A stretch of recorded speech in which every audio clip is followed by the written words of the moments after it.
Please welcome your Master of Ceremony, the former Emerging Markets Editor for CNN, Mr. John Defterios.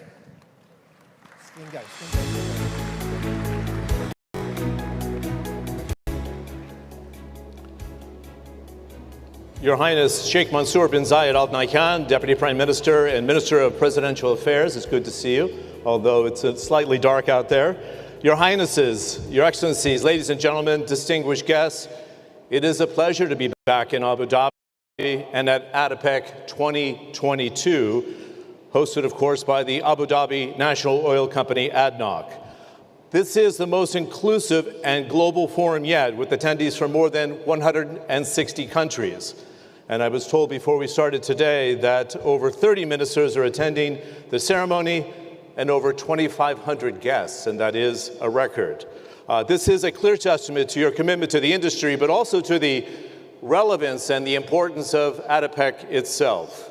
Ahead of COP27 in Egypt and COP28 here in the UAE, ADIPEC 2022 is an opportunity for the entire global energy industry to participate in reframing the energy transition debate, to ensure it is realistic, inclusive, and equitable. And with this in mind, I would like to invite to the stage His Excellency Dr. Sultan Ahmed Al Jaber, of course, the UAE Minister of Industry and Advanced Technology, Managing Director and Group Chief Executive Officer of ADNOC, to deliver his welcoming address. Dr. Sultan.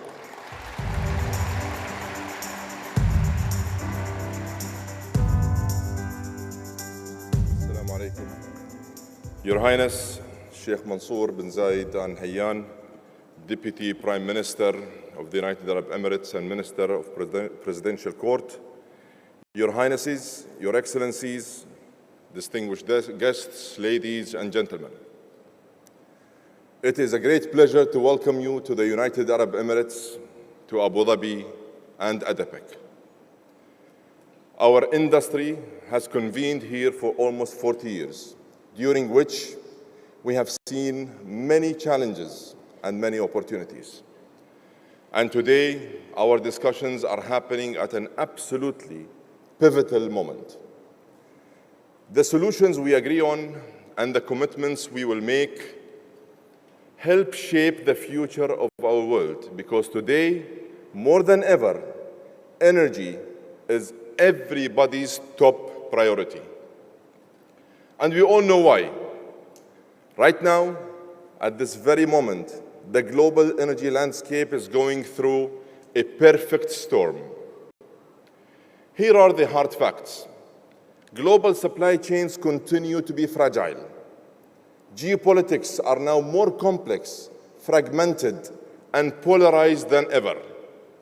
Inflation is rising, and interest rates are pushing up the cost of borrowing and investing. It is no wonder then that the global economy is on a knife's edge. People ask, will there be a recession?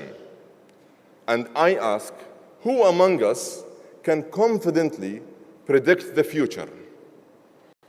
This is the backdrop we are meeting against here at ADIPEC. So when I started to think about what I should be saying here today, I thought long and hard. Should I dwell on the challenges we are facing, or should I use this platform to focus on the opportunities? And a few days ago, as I was briefing and updating our President, His Highness Sheikh Mohammed bin Zayed Al Nahyan, I asked his advice. His response was reassuring. He told me, we cannot ignore the realities on the ground. We need to face them. We don't shy away from challenges. We address them by adopting a positive mindset and by working out solutions with like-minded partners. And then he added, and remember, pursuing progress is in our DNA.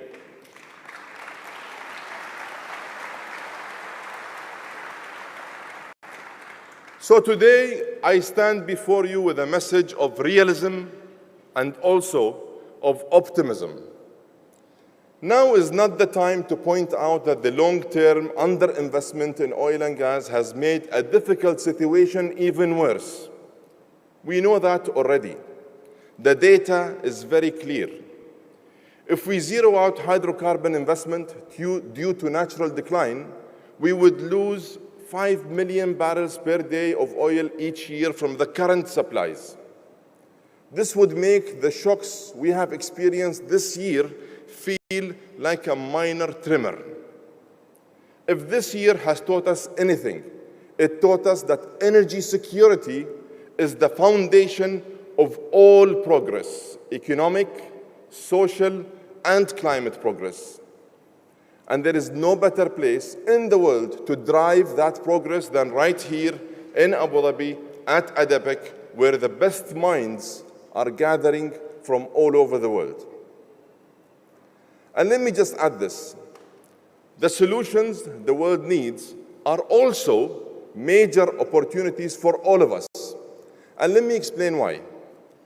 Our world is on its way to being home to 9.7 billion people by 2050. And to meet their needs, the world will have to produce 30% more energy than today. And as we meet that need, we will be helping to bring electricity to almost 800 million people who don't have it today. We will also be helping to transform the lives of 2.6 billion people who have no access to clean cooking and heating fuels. The world needs all the solutions it can get.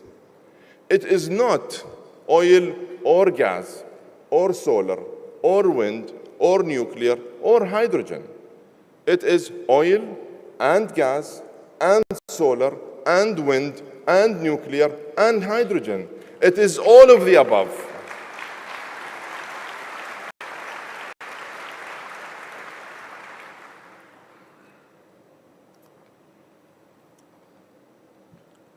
It is all of the above, plus the clean energies yet to be discovered, commercialized, tested, and deployed.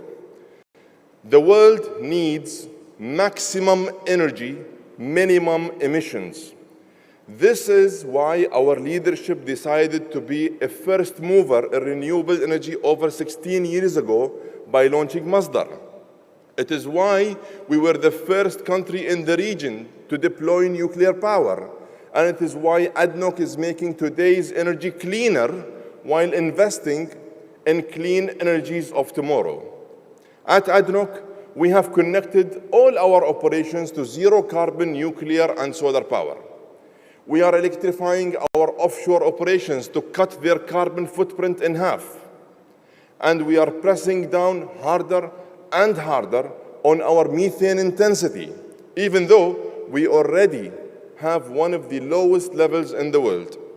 Maximum energy, minimum emissions. Moving forward, technology will be one of the greatest enablers for our industry. And this is an area where we can amplify and accelerate our impact. As an example, take carbon capture and storage. It is one technology we can take to scale, not just in our industry, but in fact in all industries. And there is hydrogen. Just a few days ago, I saw the first shipment of ammonia arrive from the UAE to Hamburg, Germany. It did feel like a historic moment. It was a first step in creating a hydrogen value chain and an important step in taking yet another industry and opportunity. And I'll say it again, maximum energy, minimum emissions. Ladies and gentlemen, with COP27 meeting in Sharm el-Sheikh next week, and as the UAE prepares to host COP28, the Emirates Climate Conference, our efforts should focus on new, bold, realistic, and pragmatic pathway that benefits humanity, the climate, and for sure, the economy. We need to hold back emissions, not progress. The world is looking for solutions, And I believe the energy industry can unite in a divided world to find them.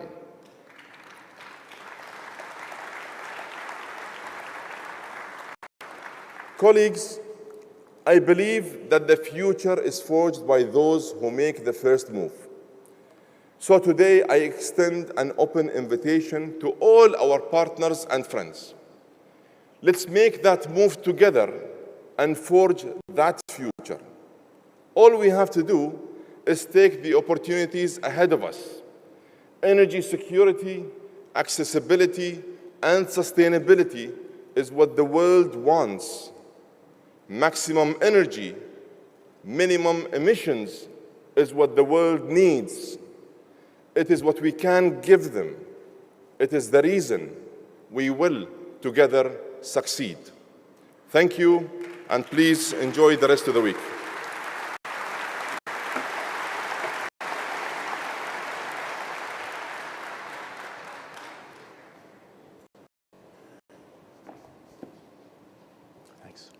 Thank you, Dr. Sultan. I always like it when we start off ADIPEC and you get a chance to set the framework for debate. And in fact, last year it was a call to action, and I think I have your words correct when you said we're sleepwalking through into disaster with the lack of investment into the oil and gas sector. And it became so true at the start of 2022. In fact, I checked the figures before ADIPEC 2022, and it's only the Middle East national oil companies who are keeping pace above 2019 in the reinvestment of oil and gas. Others are actually sliding behind. So it is certainly a wake-up call this year and going into 2023, despite the economic pressures. It is excellent to discuss the energy transition. I think it's an honor after seeing him in Aberdeen at the World Energy Council, where we had a half-hour discussion on the energy trilemma that Dr. Sultan talked about, at FII last week when you talked about the development of the kingdom and revenues that are needed. Let's give a warm ADIPEC welcome to His Royal Highness Prince Abdulaziz bin Salman Al Saud to ADIPEC 2022. Thanks very much.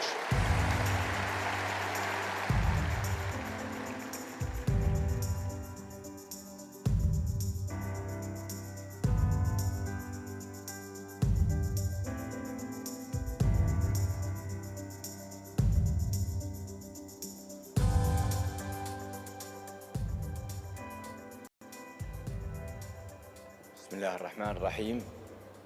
Your Highnesses, distinguished guests, friends, and colleagues from the industry. Permit me to say I come here without a speech because I want to prove that Sultan and I, although we are distant far from each other, and I haven't had the privilege of seeing his speech, but I know that the two countries, that is the Kingdom of Saudi Arabia and the UAE, are twinning.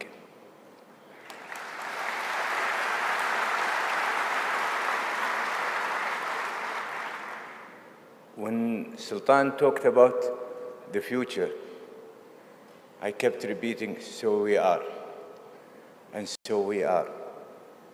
And it's so easy to demonstrate that. And let me give you a preview.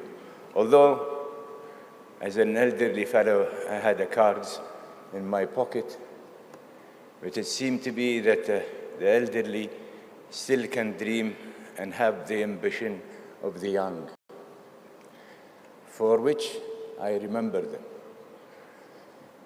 And because of that, I remember them. And let me give you a checklist. We and the UAE are increasing our production capacity. We and the UAE are increasing our refining and liquid to chemicals. We and the UAE are approaching hydrogen with the porosity that is required, both blue and green. In fact, we are working in defining or standardizing hydrogen as being clean hydrogen, without the tag of gray or blue or green or even pink. we and the UAE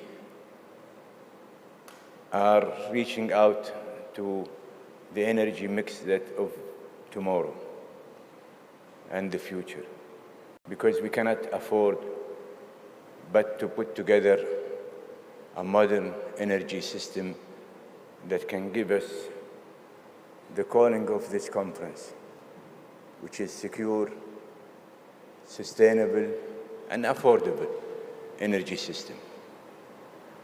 We and the UAE are working diligently hard to prove the carbon sequestration is one solution out of many that we and the industry should work hard and laboriously to achieve in mitigating.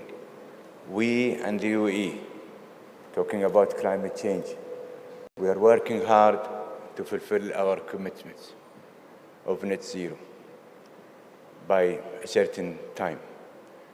We and the UAE are members of the Net Zero Forum and the Methane Initiative and Mission Innovation and every other forum, and the Carbon Sequestration Forum and every other forum that can put us at par, if not leading in bringing these solutions. We and the UAE have an ambitious, young, ambitious, determined population that cannot and would not stand us sitting, doing nothing in preparing for their better future to come. And because of that, we and the UAE are going to be the exemplary producer, hydrocarbon producers, but also achieve all the sustainability goals. And because of that, and indeed, we have just recently closed our FII in Riyadh, and now we are here. But look at the many events that we've been hosting, both in the Kingdom and the UAE. And ask yourself why and what is the cause for us attending to these activities, putting it together in our countries, because we're proud to show everybody that we are there, we're proactive, and we are going to be attentive. Nothing of the callings of the today would prevent us from focusing and concentrating on the future. Because if we lose the focus in the future, we will repeat what is going on today.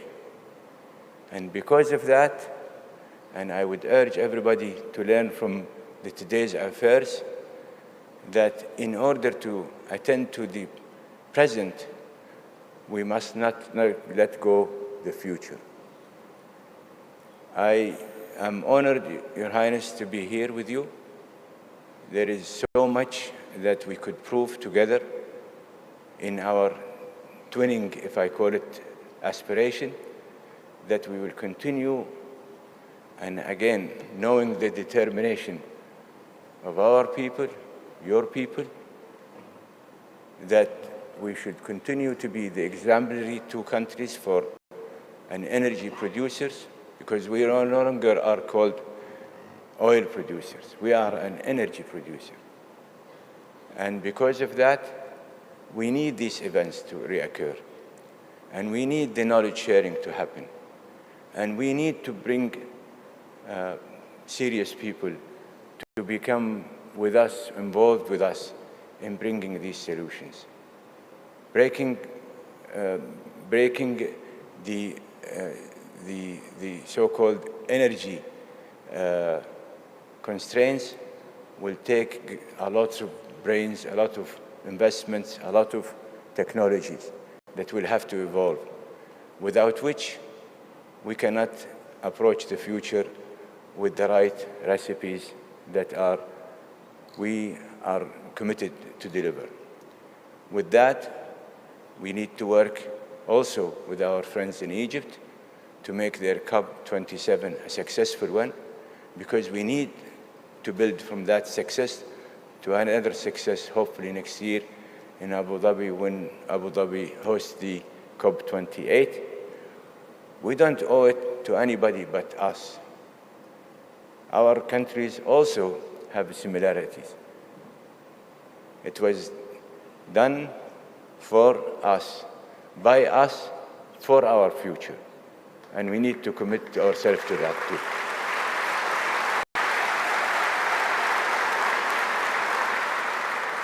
Thank you.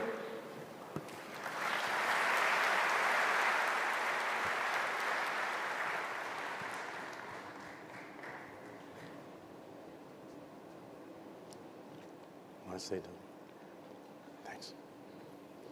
That has a rhythm to it, Your Royal Highness. We in the UAE, I'll probably remember that going into ADIPEC 2023. Thanks again for making the trip here and your brief but very direct comments about the energy transition. What a year it's been since we were here last year. We started the year with very strong demand for oil and gas, of course. The taps were closed, not completely, but with supplies going into Europe. It's triggered inflation and then this need to reinvest into the sector and not lose sight of the medium-term goal, now becoming a near-term goal, and that is the energy transition, as we say here, for secure and affordable and sustainable energy. That's the theme of our panel today. Let's give a warm welcome to our panelists. First, the Minister of Energy from the UAE, Suhail Faraj Al Mazroui. Please, come on up. His Excellency Shri Hardip Singh Puri, Minister of Petroleum and Natural Gas, also Housing and Urban Affairs. Welcome back to ADIPEC. His Excellency Tariq El Molla, the Minister of Petroleum and also Mineral Resources from the great country of Egypt. Good to see you back at ADIPEC 2022. And Amos Hochstein, the Special Presidential Coordinator. He's changed titles recently because of the role he's playing around the world. Welcome of the United States. Amos, come on up to the stage, and he's going to frame our debate here at ADIPEC with a brief introduction on some of the key issues we see in the energy market. A warm welcome to him as well. Thanks.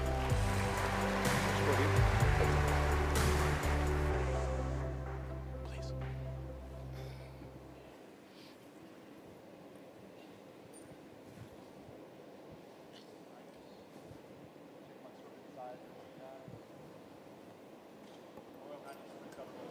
Mic is not on.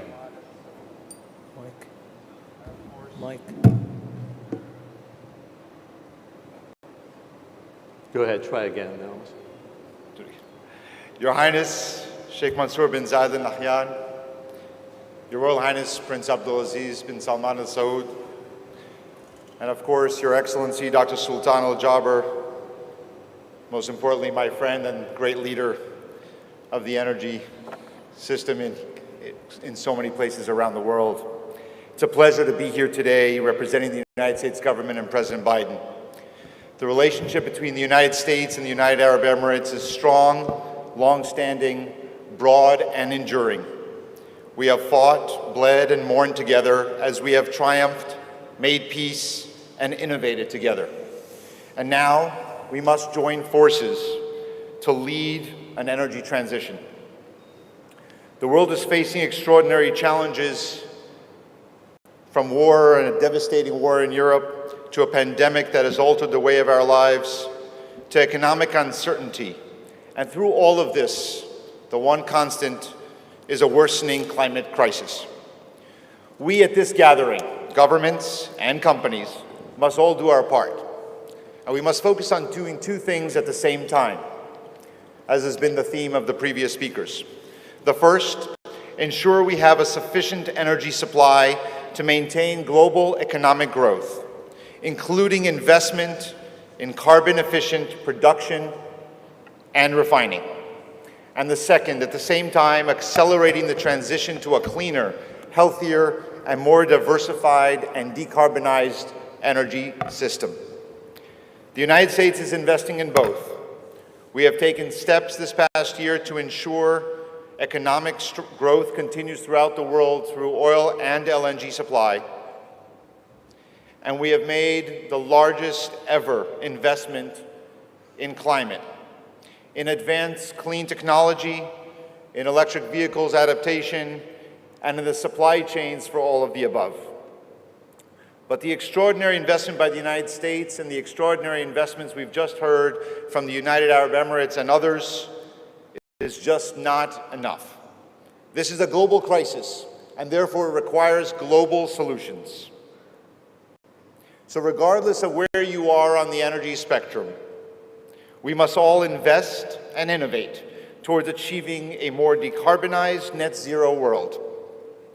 I'm grateful to the United Arab Emirates for once again convening us all here, as Prince Abdulaziz just said, so that we can have the greatest minds in the world, in the global energy system, in the integrated and interconnected energy system, to come up and discuss solutions for how do we live through this world where we have our short-term goals, our medium-term goals, living in harmony, investing in the energy system that we require and need in order to have that economic growth, while still growing our investments in the energy transition, where the goals that we have set are clearly now too far away. We need to make them sooner and more urgent than ever before.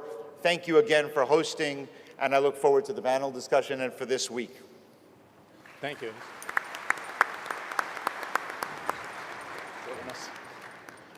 Did you say it was short enough? Direct and to the point. That's what we like, particularly with Dr. Sultan's clock today.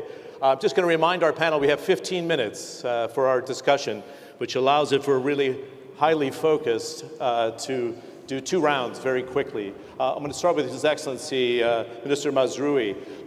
In retrospect now, looking at both the OPEC numbers that have come out since the October decision, and looking at, say, even results from Amazon or from Meta, the former Facebook, was it a wise decision, a calibration? And the second layer of that, is OPEC and OPEC Plus ready to move if necessary, if we have a surprise uptick in demand? Do you want to tackle that, and we'll move forward? Well, thank you, John, and it's great to be here in this international event. And we're talking about energy. So I think it's beyond just talking about oil or crude oil.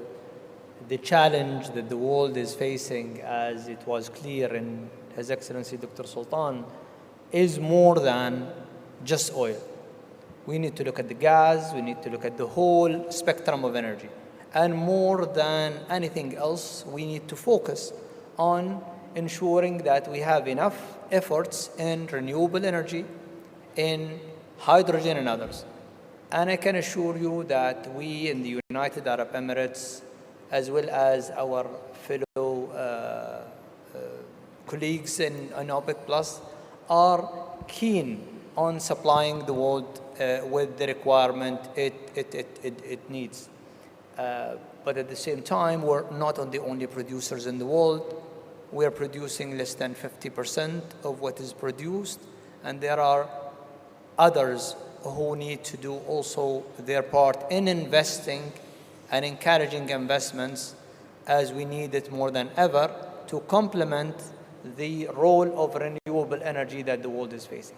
But for us here in the UAE, I can assure you that we are doing everything we can to supply the world, but at the same time, we are focused on doing it as and, so oil and the others, and we need everything.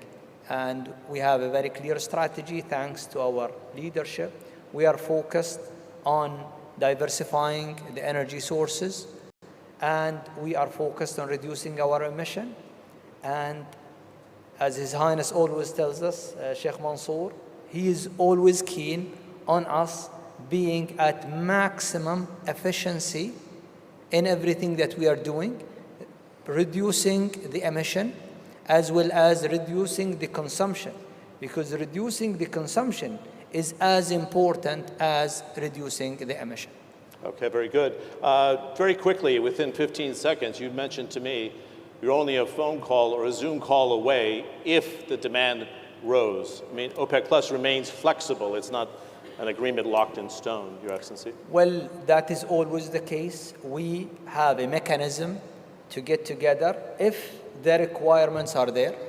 But this technical organization is always going to stay as a trusted technical organization taking a decision and doing its best to balance the supply and demand. So that is our commitment. And if there is a requirement, like we have done it so many times in the past, we are only a phone call away if the requirements are there. And we said this so many times before. Thank you for the clarity. Minister Puri, I saw you at Gastech in September in Milano this year, and you were saying then that there was a squeeze on the Indian consumer, and you were looking for a variety of sources for both oil and gas, and you have this target to try to get to 50% of renewable capacity by 2030, which I see is a bit more flexible. It's not locked in stone right now. Do you think, A, to Minister Mazroui's point, you're getting access to the energy you're looking for the consumer? It's not too much pressure on the economy. And B, do you needed that flexibility to 2030 because of the energy security supply shock that we had in 2022? I would put it a little differently.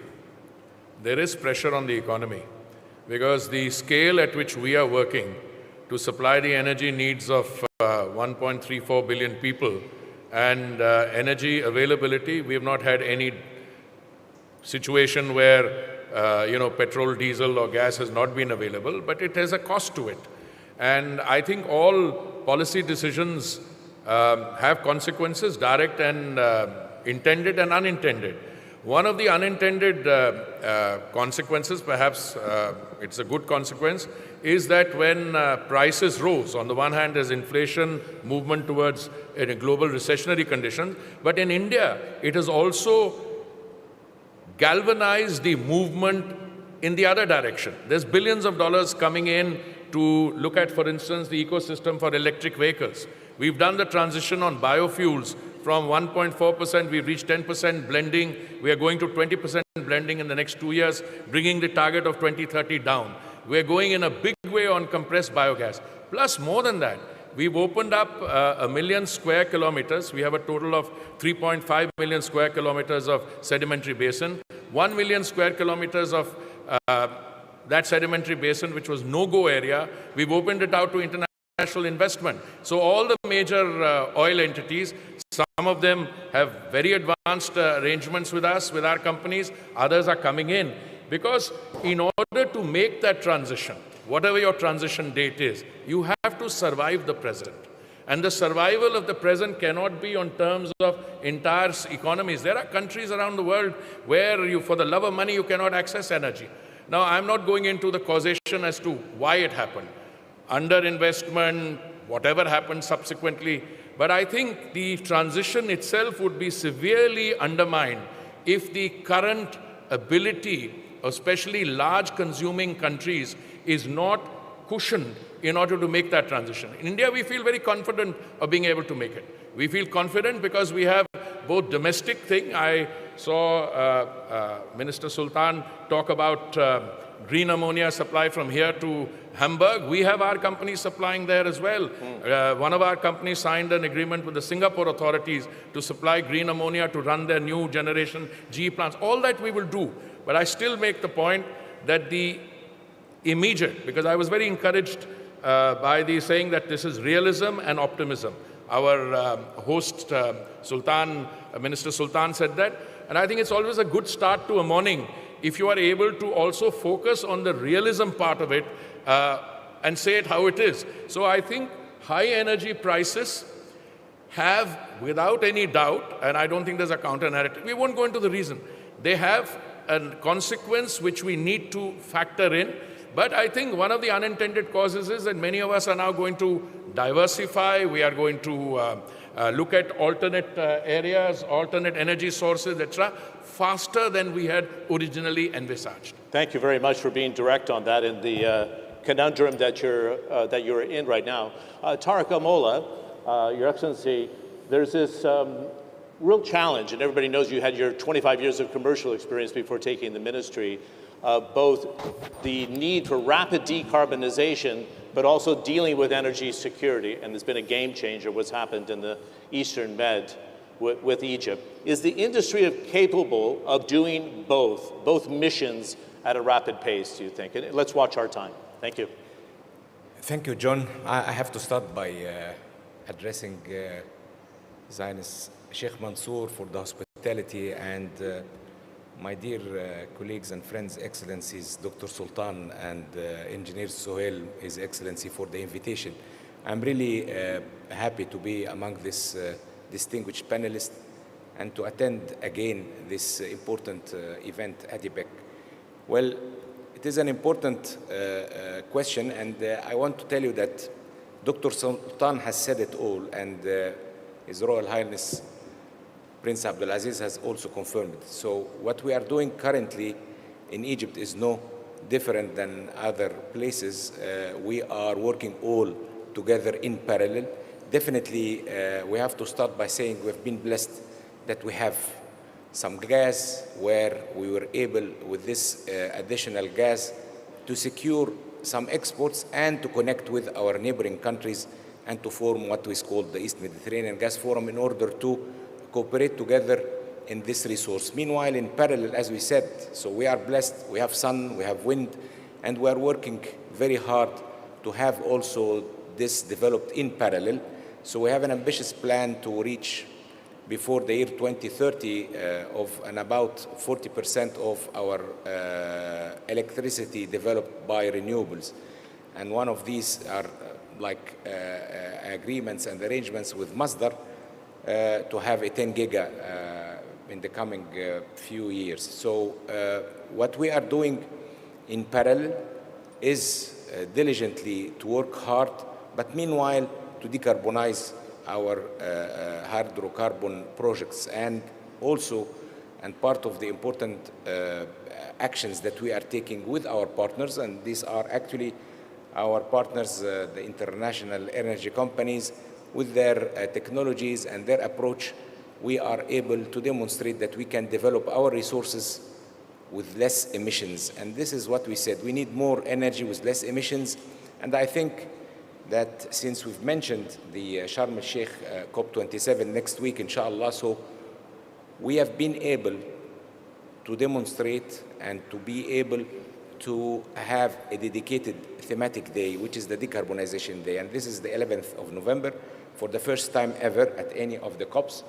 And this is because we said from the beginning we want this COP to be an implementation COP, and we'll take it from there to demonstrate among the globe with our energy companies and partners that we can develop our resources with less emissions for a longer term.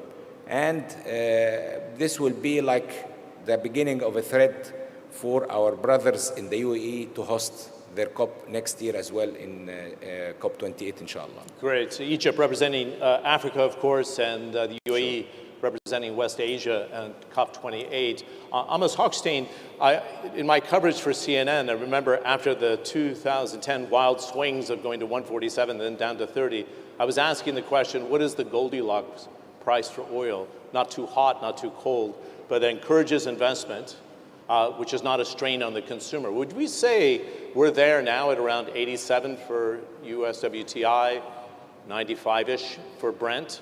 And what does it mean for US investment? One of the things Suhail Masrouri said is that the underinvestment in that oil and gas sector has been quite shocking, because we had nearly 500 companies go bankrupt since 2016 going into shale. What is the balance, would you suggest? And is the US willing to invest more in oil and gas while it pursues the transition itself? Well, John, I think I will shock no one by not answering you about what the right price of oil is in the world. Look, I think at the end of the day, we are facing an economic uncertainty globally because of the variety of conditions that Dr. Sultan mentioned before. This perfect storm that exists, from geopolitical events to coming out of a pandemic to global growth, and while having strong economic growth in the United States, while at the same time talking about whether or not we're having these potential recession challenges. And energy is such a critical piece. The price of energy is a critical piece for global economic growth, because so much of what we do is dependent on that. Our food prices are we are a farm to truck or to ship to truck to table. So everything that happens that we do and consume is dependent on energy price. So energy prices have to be priced in a way that allow for economic growth, and if they are not, then it will accelerate, they will rise too high and accelerate an economic downturn, which ultimately is the one thing that will be terrible for energy demand itself and price. We have to continue to invest. We have called on our companies in the United States, and we hope that this happens around the world, to increase investment in production, investment in refining capacity, and we need to do that at the same time that we are calling on increased investment on the energy transition. They're not contradictory, they're just two different timelines. It may be that our climate goals are, we're talking about 2050 and 2035, but to get to those goals, you have to invest yesterday. And to get to those goals, we still have to have the reality of the economy that we have today, and that we need more investment right now and yesterday and tomorrow in the oil and gas sector as well. Okay. I could go for another 20 minutes, but we don't have them today. I wanted to talk to you about your update on the targets for 2050 of the UAE. We'll have to save it for the other discussions that are taking place here at ADIPEC. His Excellency Suhail Masrui, the Minister Puri from India again. Great to see you, and thanks for the direct answers. His Excellency Tariq Al-Molla, is always a pleasure. And Amos, it's terrific that you decided to put ADIPEC 2022 on the horizon here and share your thoughts on the transition in the United States. President Biden had a substantial infrastructure bill which has a lot of money built into emissions reductions and infrastructure renewal in the United States. Can we give them a warm round of applause? Thank you very much.